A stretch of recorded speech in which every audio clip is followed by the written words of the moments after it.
Hi, my name is Ntando Miya and I work at Aquila Montessori School. I am currently based in the intermediate phase and foundation phase and in the grade R classroom. As a Montessori school, we believe in child-based learning. We believe that learners are able to be teachers of their own if they are guided appropriately.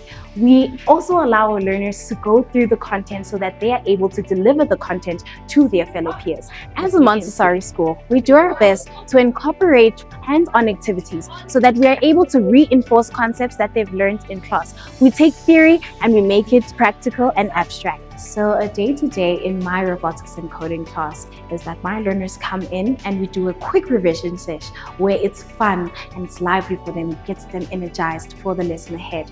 And so then we then proceed to the Coding Robotics website, and that's where we access the videos. So one thing I love about the Resolute's website actually is that it allows the teachers to cut down on planning. Honestly, the planning is a lot when it comes to other subjects, but with coding and robotics, it has been minimized and it's very straightforward and direct. I love that about the videos as well.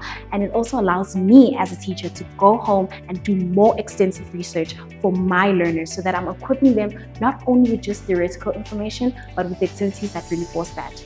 I know starting off this journey might feel a little bit overwhelming. I was overwhelmed as well. It was something new, something scary, to be honest. But because of the community that Resolute has provided, I was able to get through it. So new teachers, don't be overwhelmed, don't be scared. Take on the challenge because you have people who are in your corner, you have resources, and you have a community that is supportive.